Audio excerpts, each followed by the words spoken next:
Ladies and gentlemen, welcome to game number 3. A possible match point for Onic. If they manage to take this game, Evos Legends, an uphill battle. Very steep uphill battle for them as they try to beat Onic with Keyboy, again, doing some emotional damage with the M1 emote. Oh man, not again, right? And coming into the Land of Dawn here, we do have a moment to check out the spells as well as the emblems. And what stands out for you here, Arashi? Well, Brands has a flicker, but he's up against a lot of crowd control threats, so I kind of worry for his safety. Keep in mind that Sans can still very easily take the high ground. Look at that, Dreams! Already forced the flicker in. Sans though definitely has the flicker to follow it through, but he doesn't want to go for it. Already a Purify and a flicker burnt out early. Petri and Inspire are going to be very... Oh, there you go. Already Sans pushing the tempo. Gila Sans. And even before that pick coming in from Sans onto Hijume, even though there weren't no casualties, that already semi-sets the tone for Onic, making Evos Legends think a little bit harder here. As you can see, Brands! Whoa, my god, Keyboy! What was that? He just goes in, half HP, gets taken out by the turret, so no quote-unquote kill given away, but that is definitely something interesting to witness. Now back at it again, just controlling the objectives. The turtle will be usually where Onic starts making their move, right? Forcing Evos into uncomfortable territory. And now, look at that, Keyboy, still again, being the main target for Evos. Almost like they really want to shut him down so that the backline stays safe. And yet, he has been taken down, but not onto any of the members from Evos Legends, which is quite interesting here. It's turret larger than Keyboy right now, but both of these teams are gonna center focus once again back onto the turtle. Oh, Boots now jumping in, the Petrify connects it, there goes Hijume. Kyrie now with the wild charge, Psychon's able to use the anti-CC build in his kit, but look at Boots with the resets on the Vengeance. Already dashing back and forth now onto Taz with the Breath of the Ocean connecting once again. Boots will get another reset. Another one available for him. Sans is stolen to Decimate. He wants to look for those executes, man. And Onic, they are able to secure the first turtle of the game, uncontested with a brilliant team fight. Can I just say that the synergy coming in from Boots as well as Keyboy was just impeccable there? How did they synergize those skills to perfection, being able to take Hijume off the board? We said that Evos Legends had a very strong backline, and both of these teams, both these players say, what backline, but whoa! Okay, they're gonna go in. Oh my god, they really went in there. 3 ultimates burnt out for Kyrie on the Grok. It's a tank jungler though, so you use so much resources to ensure that that kill gets taken. Like you mentioned it, Trina, the synergy for Onic, that is where this all begins, right? They seem to know who they want to go for, what to avoid, and keep in mind, when that teamfight was brewing up, we know that usually teams send their EXP lane, the tankier member, to try and zone everyone away. So while Boots was doing that, I saw that Sans was going to the top side, but look at Keyboy! Again, overextending a bit far there, but Arnott's going to be able to clear it away up top. Here, we have the talent prediction, and it's exactly the same.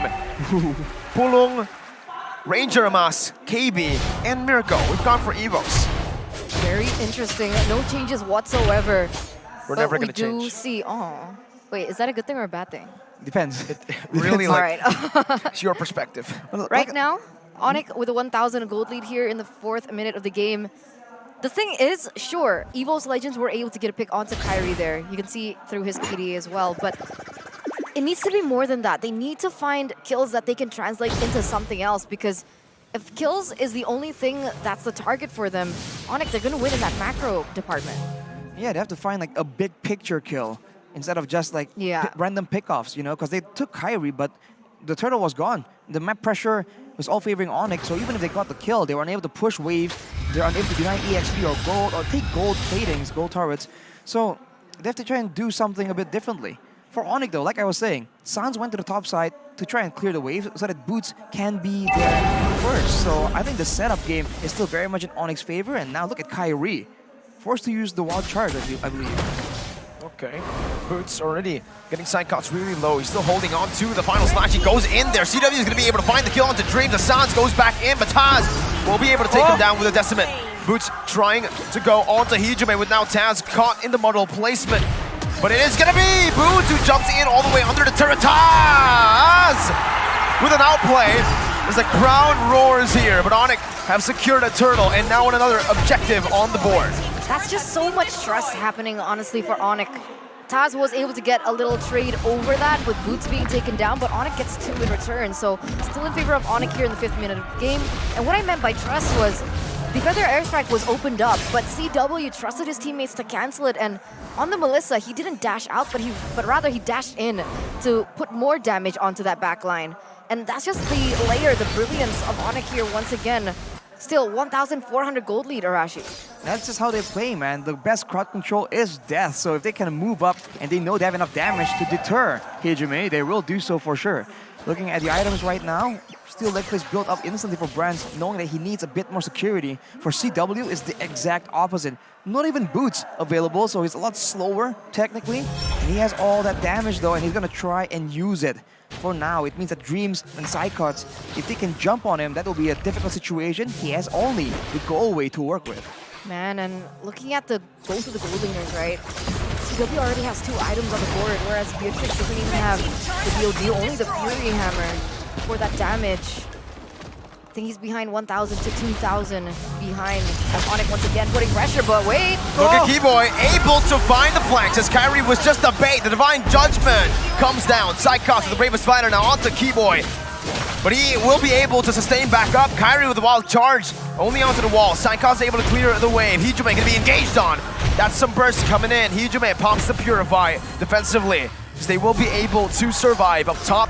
Onic with a few kills, but no objectives. But look at what's going on. They're able to send 4 members, spend so much time right here still, chasing that dive potentially, chasing the tower takedown, and yet there was nothing around the map. And look at that. With all the pressure exerted on the top side, shutting down Psychots, they now move towards the turtle as it spawns up, and they will have the pressure advantage. It's going to be a 5v4 for Onic. Again, Boots already jumping in there. Bennett's Rage already popped in. I believe with the Inhibitor's Passion as well by Brands. Really a lot of ultimates committed. Boots only with the final slash. Now it's going to be the snipe. Renner's, oh, that's a good Divine Judgment, but it's cancelled away by the rough waves. Didn't know that interaction was possible. The wild charge goes into the back line. The roamer down for Onic. Taz going to be able to secure the purple buff as Boots is going to be chain CC. Now Sanj dealing some damage onto the back. Not able to utilize the damage enough here. CW has rotated down below and Onic will lose out on the team fight. But they will secure the neutral objective. Yeah, that's a 2 for 1, 2 for 2 if we count the turtle as well. As Onic still leading though, 3,000 gold difference. Taking a look at the gold differences here by UBS Gold. CW still quite ahead. And it's concerning at this point. It's not too much of a lead that Evos Legends can't come back for sure. They just need to be able to utilize Dreams a little bit better here. Find the pickoffs, find the trades, don't play into the tempo that Onic have set.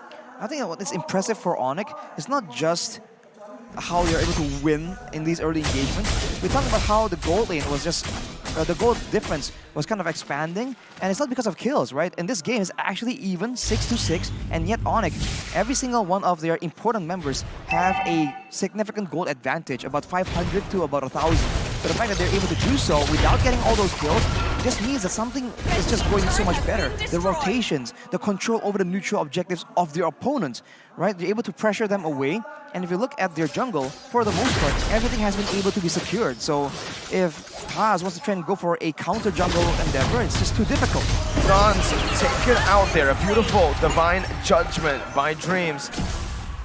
1, 2, and 2 is a stat. But again, very similar to Game 2. A lot of kills being taken away by Evos Legends, but still the gold lead remains. Oh, wow, that's a frontliner assassinated. The 3 deaths on Keyboy makes you think that he does no damage. A final slash though by Boots, forcing the flicker out. That's a massive resource burnt out. And that's the perfect timing, once again, coming in from Onic. Without Psychots here, Onic going to be able to set up first. Taz, Dreams, they don't want to let this slide though. They are going to buy some time perhaps for Psychots to respawn. Maybe try and reset the Lord to go in for a full V5, V5. But Keyboy here, he's going to be the main deterrent towards that backline. Hijime and Brands, they have to be careful with that positioning. CW already with the muddles right there. That's giving the Renner's apathy. Charged in, looking for boots. But the airstrike comes down, but it's only on towards Keyboy right now. Who's going to be caught in the Divine Judgment, but he buys enough time. Onic, they set up for it now. It's the Divine Judgment back in the Wild Charge as well. Psychon's on the back with the Brave Spider. Boots going in as well, but it's forced to flicker defensively out. Now Evos Legends are pulling the trigger. It's a double kill for Brands, but Onic are still in control of that gold lead. Kyrie walking forward menacingly with the power of nature, that anti-CC acting as the frontliner for the rest of the team. Hijime recalling, CW jumping in. Dreams will still be able to escape here. Hijime still has a position to flank. Renner's apathy not going to connect. And Onic, despite being down, more members are still... Oh no, Hijime gets caught here! Ooh. CW with a good read. Hijime with the wings by wings, now trying to escape. Where does he go to? Keyboy. He sees it. Hijime just tries to clear the way, but he will die. Onic, they were down 2 members. Evos Legends had the numbers advantage, yet Onic were the ones who were able to push the pace. What's going on? They're able to get that pick off, they're able to get the orange buff as well, and Ataz is still members isolated while charged. Again, it's the Divine Judgment, and it's Onic. All Onic. The Nibiru's Passion will be placed down by Brands to clear out that top lane wave. But now all the tier 2s will fall for Onic. They will take it down like it's nothing. There was a moment before that all went down. Hijime had the chance to recall, but did you see him cancel it? I think he was looking for a moment there to put some damage onto the back line of Onic, but because of that, he gets taken down in response. Ooh. Wow, very aggressive here by Keyboy as well as Kyrie. Gonna be able to zone them out, but Evos does still and will still be able to have those inhibitor turrets standing. So far, they're on track, using the first Lord to secure all the turrets, but now Boots goes in! And that's gonna be a Kaja that gets killed by his own ultimate. Onic, again with the beautiful catch. San stealing the Divine Judgment perfectly here. 1, 2, and 5 in the game. Stat-wise, not too impressive, but then you look at the objectives, you take a look at the map pressure that they have built for themselves here, and it is really, really something else, man. Even there, Taz missing the retribution, being forced out of his own jungle. Boots got stuck on the barrier there for a bit, but look at that. They're just able to actually find such good fights right here, and they always find fights where Evos Legends seem to be just unprepared, either from a macro standpoint or a positioning standpoint. Even when they jumped onto Dreams, Evos could have easily jumped on that play and counter-engaged if they were actually in position. But the fact that they were not means that Psychots, as well as I believe Taz, they're just forced to stand there and watch Dreams gets taken out. A big important factor though was the fact that Onic uncharacteristically were forced to go to that initial first Lord fight and leave the wave in the bottom side, almost taking down the turret. And that could be something that Evos could really try and get the lead yet again. The waves are set up and the Lord is spawning, so this is their moment, their chance if they want to try and attempt a pickoff. In addition to that, right, I think a lot of the pressure, wait! Dreams finds the Divine Judgment, but he's going to be brought back by the final slash, even the flicker now onto Brands, with Kyrie joining in the fray. The Nibiru's Passion gets popped in with a feather airstrike, but Sans wants to keep going. He's still able to dodge, bobbing and weaving as Kyrie jumps forward. It's CW who wreaks havoc with a double kill, looking for a triple. No way. But Sans, he just flickers forward to steal that one away from the rest of Onic. 4-4-1. Divine Judgment still ready. Only Hijime left to defend. The mid wave's coming crashing down, but Hijime will fall! Oh my god, they're gonna end! 13 minutes! Match point for Onic!